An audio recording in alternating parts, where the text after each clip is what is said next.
نزعتي قد أذنت لك فدخلت تحت الكساء فلما اكتملنا جميعا تحت الكساء أخذ أبي رسول الله صلى الله عليه وآله بطرفي الكساء وأومى بيده اليمنى إلى السماء وقال اللهم إن هؤلاء أهل بيتي وخاصتي وحامتي لحمهم لحمي ودمهم دمي يؤلمني ما يؤلمهم ويحزنني ما يحزنهم أنا حرب لمن حاربهم وسلم لمن سالمهم وعدو لمن عادانك علي وعليهم وأذهب عنهم الرجس وطهرهم تطهيرا.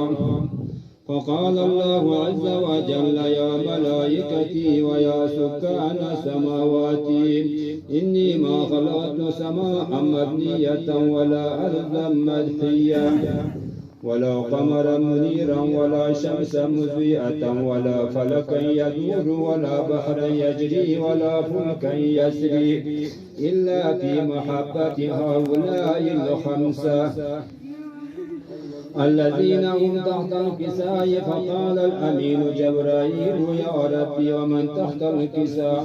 فقال عز وجل هم أهل بيتي إن شانئك هو الأبتر. صدق الله العلي العظيم. صلى الله على محمد وعلى محمد.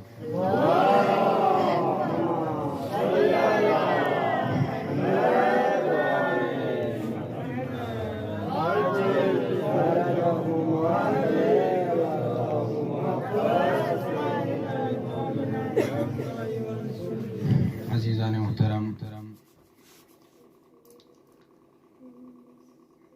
شیعان سیدہ کونین، آج ہم یہاں پہ سیدۃ النساء العالمین خاتون جنت کی شہادت کے مناسبت سے جمع ہوئے ہیں. یہ ایام شہادت سیدہ ہیں اور ان ایام میں ہمیں زیادہ سے زیادہ مجلسیں برپا کرنی چاہیے. جتنا ہو سکے، جتنا بھی ہو سکے انسان کوشش کریں ہم کہ جتنے بھی مجلسیں ہو رہی ہیں دن میں یا رات میں، شام کو، صبح، کہیں بھی ہم ان میں شرکت کریں، کیونکہ یہی مجلسیں ہمارے لیے نجات کا باعث ہیں اور انہی مجلسوں کی وجہ سے ہم زندہ ہیں. اسی فرش عزا کی وجہ سے ہم زندہ ہیں. ہماری پہچان اسی فرش عزا سے ہے. جیسے کہ ہمارے علماء ہمیشہ سے کہتے ہوئے آ رہے ہیں کہ یہ فرش عزا ہمارے لیے ایک یونیورسٹی ہے، ایک درسگاہ ہے. یہاں پہ آئیں ہم اور ہم کچھ نہ کچھ لیتے ضرور جائیں. جہاں پہ بھی جائیں علماء کی تقاریر میں علماء کی بیان سنیں، ان پہ غور کریں.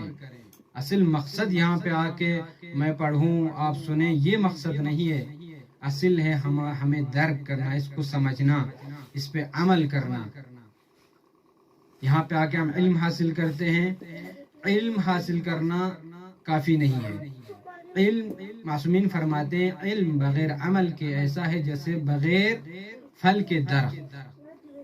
یعنی جس درخت پہ، جس پیڑ پہ پھل نہ ہو اس کی کوئی اہمیت نہیں ہے، لیکن پھلدار پیڑ کی اہمیت ہے، اس کی ایک عظمت ہے. تو ہمارے پاس علم کے ساتھ عمل کا بھی ہونا بہت ضروری ہے. اور واقعاً ہمارے علماء فرماتے ہیں کہ یہ جو ایام ہیں جناب سیدہ کی 2 تاریخیں شہادت کی، ایک تو یہ 13 جمادی الاولیٰ، دوسرا 3 جمادی الثانی جمادی الاخر. یہ دونوں تاریخیں جناب سیدہ سے منسوب ہیں اور انہی ایام کو ایام فاطمیہ کہتے ہیں. اور ہمارے علماء کہتے ہیں کہ جس طرح ہم عاشور، عشرہ مجالس محرم میں 10 دن مناتے ہیں، ویسے ہی ان ایام کو بھی منائیں. جیسے ہم عاشور کے دن کالے کپڑے پہنتے ہیں، جیسے ہم عاشور کے دن اپنے آپ کو غمزدہ دکھاتے ہیں کہ ہم کسی کے غم میں مبتلا ہوئے ہیں، ویسے ہی آج کا دن منائیں، ان ایاموں کو منائیں. کالے کپڑے پہنیں. اگر تم سے کوئی پوچھے کہ آج تو عاشور نہیں ہے تم کالے کپڑے پہن کے کیوں آئے ہو؟ تو کہیں کہ آج وہ دن ہے جس دن جناب سیدہ خاتون جنت رسول کی اکلوتی بیٹی اس دنیا سے رخصت ہو گئی۔ اور واقعاً جناب سیدہ آئیڈیل ہیں، نمونہ ہیں خواتین کے لیے، خصوصاً ہمارے ماں بہنوں کے لیے یہ ایک آئیڈیل ہے، نمونہ ہے۔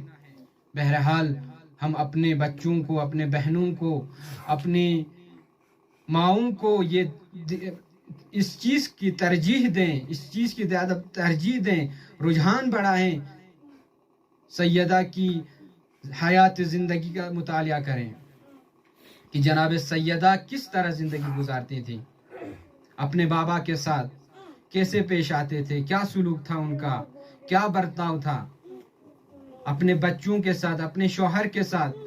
جب ہم ان کی زندگی کا مطالعہ کریں گے تو واقعاً ہمارے خاتون، ہماری بہنیں، ہماری مائیں ایک باحیا باعفت خاتون ہو جائیں گی۔ اور خصوصاً جب رسول خدا کی کوئی اولاد نہیں تھی تو جاہل بدو عرب طعنہ دیتے تھے کہ آپ ابتر ہیں، یعنی آپ کی کوئی اولاد نہیں ہے، آپ کی نسل اب آگے نہیں بڑھنے والی ہے۔ جس سورے کا میں نے آپ لوگوں کے سامنے فرمایا اس میں وہی ارشاد رب العزت ہو رہا ہے کہ اِنَّا أَعْطَيْنَاكَ الْكَوْثَرَ، اے رسول ہم نے آپ کو کوثر عطا کیا۔ یہاں کوثر سے مراد تفسیر میں بہت ساری چیزیں ہیں، حوض کوثر بھی ہیں جو جنت میں ہیں، لیکن زیادہ تر علماء بیان کرتے ہیں کہ اس کوثر سے مراد جناب سیدہ ہے۔ کوثر سے مراد نسل فراوانی ہے، کیونکہ جناب سیدہ سے رسول خدا کی نسل چلی اور یہ نسل آج بھی باقی ہے اور تا قیامت تک باقی رہے گی، سیدہ کی نسل۔ اسی لیے نسل فراوانی جناب ذریعہ ہے جناب سیدہ، اور رسول کی نسل آگے جناب سیدہ نے بڑھائی۔ تو پروردگار کہہ رہے ہیں رسول ہم نے آپ کو کوثر عطا کیا، اِنَّا أَعْطَيْنَاكَ الْكَوْثَرَ فَصَلِّ لِرَبِّكَ وَانْحَرْ، بس آپ اپنے پروردگار کے لیے نماز پڑھیں، صلی نماز پڑھیں، وانحر اور قربانیاں دیں۔ تو یہاں پہ ہمارے لیے ایک پیغام، دو پیغام اور ہے کہ ہم بھی اپنے پروردگار پہ، کیونکہ ہم رسول خدا کے ماننے والے ہیں، ان کے امتی ہیں، اگر واقعاً ہم ان کے امتی ہیں تو ہمیں بھی ان کے نقش قدم پہ چلنے کی ضرورت ہے۔ اور ہم اپنی زندگی میں رسول خدا کے جو بہت سارے اوصاف ہیں، ان کی صفات ہیں جو انہوں نے اپنی زندگی میں انجام دیے ہیں، ان کا مطالعہ کر کے ہم اپنی زندگی میں پریکٹیکلی ہم کریں۔ تو نماز پڑھیں، قربانی دیں، ان شانئک ھو الابتر، بے شک آپ کے دشمن جو ہے وہ ابتر ہیں، وہ بے نسل ہیں، ان کی کوئی نسل نہیں ہے۔ تو آج جناب سیدہ کی اسی نماز کے بارے میں جناب سیدہ فرماتی ہیں کہ جعل اللہ الصلاۃ تنزیہا لکم عن الکبر، جعل اللہ الصلاۃ، اللہ نے نماز کو قرار دیا ہے، تنزیہا لکم تمہارے لیے، تنزیہا لکم عن الکبر تاکہ تم کبر سے، تکبر سے، اس سے دور ہو سکو۔ یعنی نماز کا ایک فائدہ ہے کہ اگر امام کا اگر کوئی شخص نماز پڑھیں گے تو وہ تکبر سے دور ہوگا، اس کے اندر گھمنڈ نہیں آئے گا، وہ تکبر نہیں کرے گا، کیونکہ تکبر بہت بری چیز ہے، بہت بری صفت ہے۔ یعنی میں جو کسی کے آگے سر نہیں جھکاتا، اگر ہم نے خدا کے سامنے سر جھکایا تو اس کی کبریائیت وہ سب سے بڑا ہے۔ اللہ اکبر، اس لیے ہمیشہ کہتے ہیں کہ جب ہمیں یہ معلوم ہو کہ ہم سے کوئی بڑا ہے تو ہم اپنے آپ کو کبھی بڑا نہیں کہیں گے۔ تو یہ تکبر، یہ بڑا پن، خود کو بڑا سمجھنا، سماج میں خود کو الگ سمجھنا سب سے کہ میں ہی ہوں جو بھی ہوں، یہ گھمنڈ، یہ تکبر ختم ہو جائے گا اگر ہم نماز پڑھیں گے۔ دوسری چیز جناب سیدہ فرماتی ہیں کہ ہمارے گھر میں میری زندگی میں آخری ایام میں یہ فرماتی ہے کہ میرے گھر میں 3 چیزیں بالکل نہیں تھی. پہلی چیز کیا تھی؟ جناب سیدہ فرماتی ہے کہ جھوٹ. میرے گھر میں جھوٹ کبھی نہیں تھا.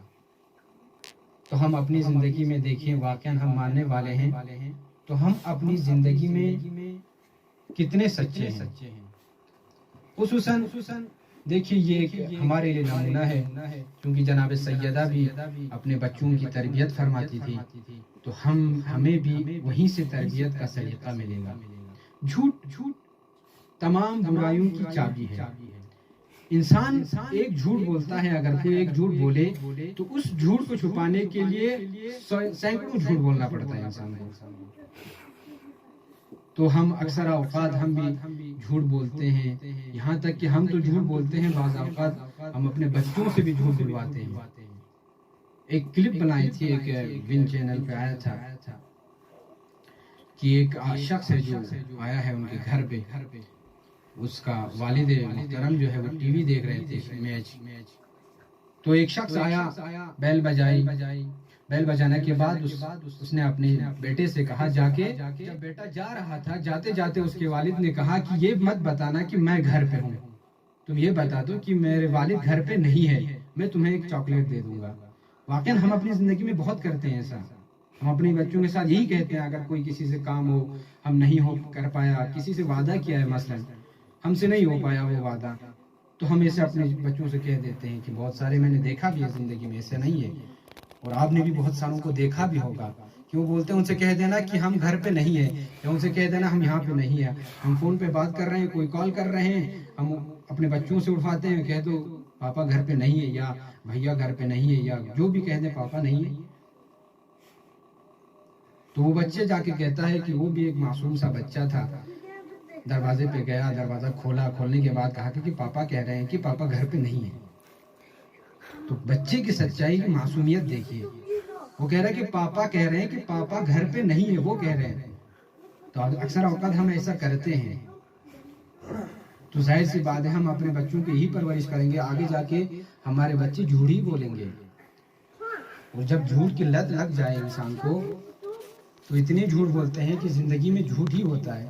اور اگر کوئی جھوٹ اتنا پکڑا گیا آپ کا، تو آئندہ جا کے آپ سچ بھی بولیں گے تو یقین نہیں کریں گے کوئی آپ کی باتوں پہ.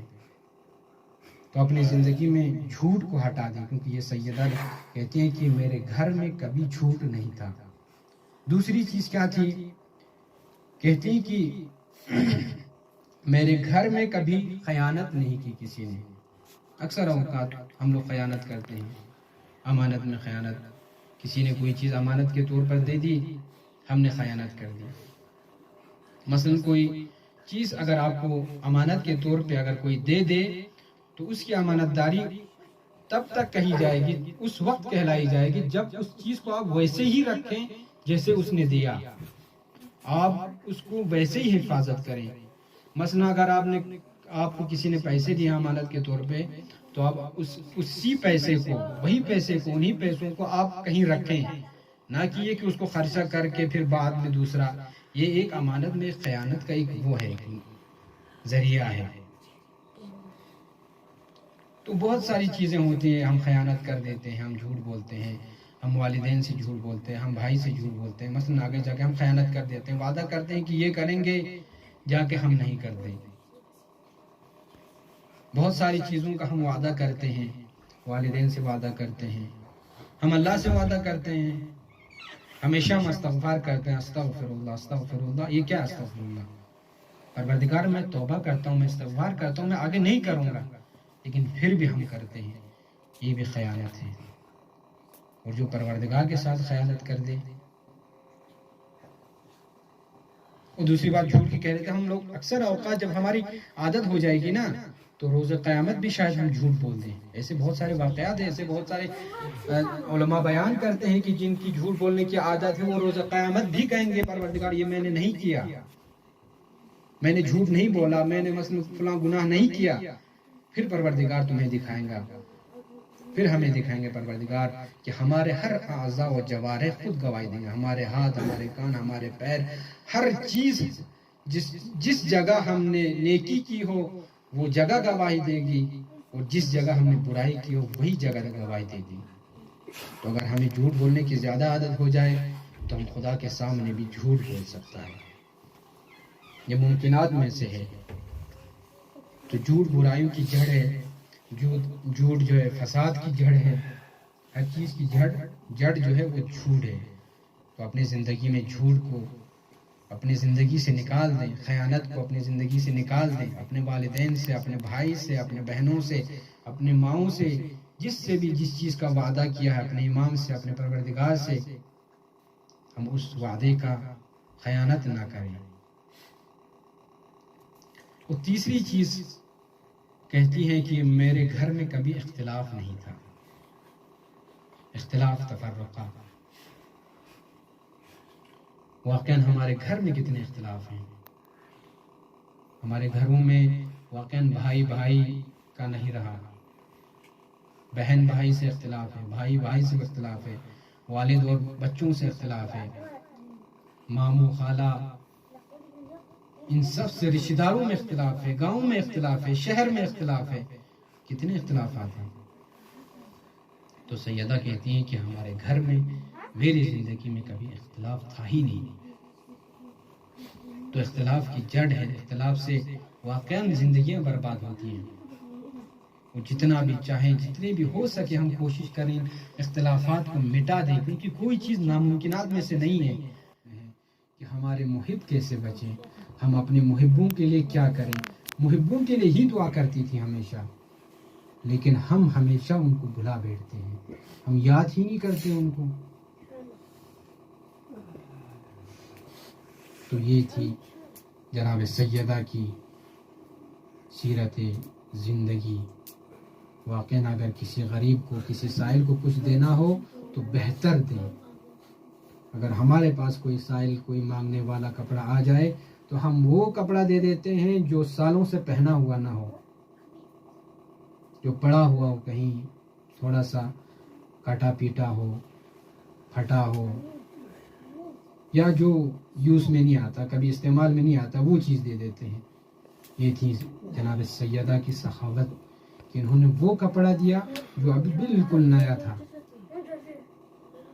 تو یہ چیز بھی ہمارے اندر آنی چاہیے کہ ہم بھی راہ خدا میں اگر کوئی چیز دیں تو بہتر دیں، اچھا دیں، جتنا ہو سکے بڑھ چڑھ کے حصہ لیں، جتنا ہو سکے بہتر دیں۔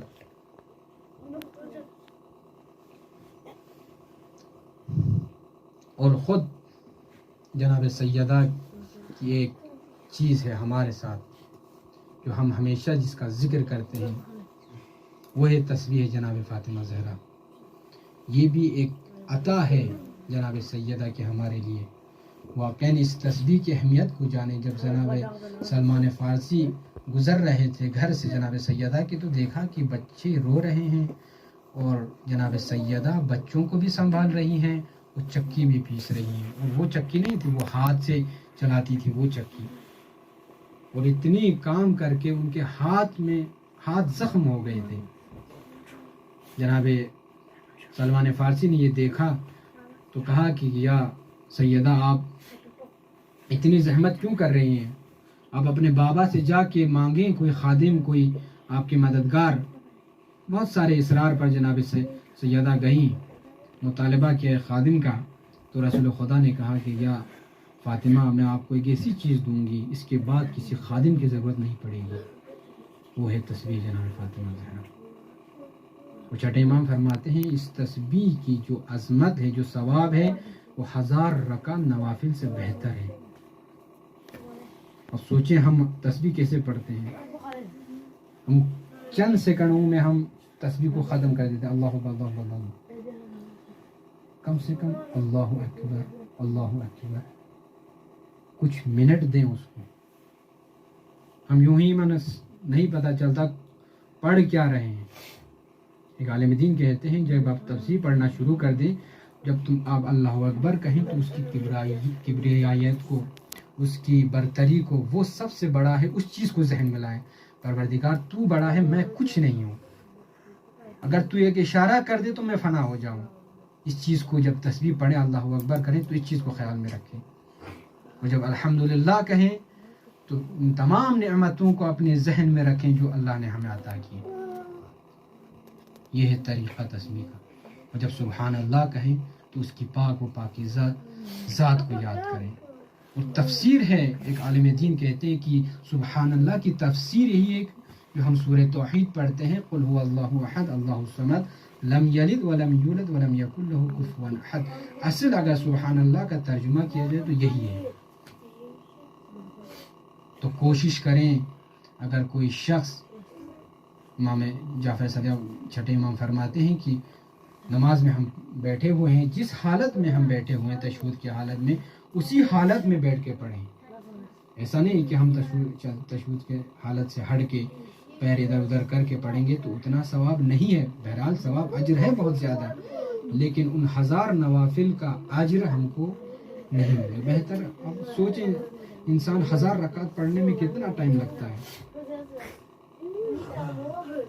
اگر انسان پڑھ لے تو شاید ایک دن اس سے بھی زیادہ لگ سکتا ہے، پڑھا نہیں کسی نے. تو 1000 رکعت نوافل کا، کیونکہ نوافل کا ثواب بھی زیادہ ہے، واجب سے نوافل کا ثواب اجر زیادہ ہے. نوافل ہر چیز، ہر نماز جو نوافل ہم پڑھتے ہیں اس کی نوافل. اور کہتے ہیں کہ بہترین تعقیبات میں سے تسبیح فاطمہ زہرا سب سے بہترین تعقیبات ہے. تعقیبات یعنی ہم دعا پڑھتے ہیں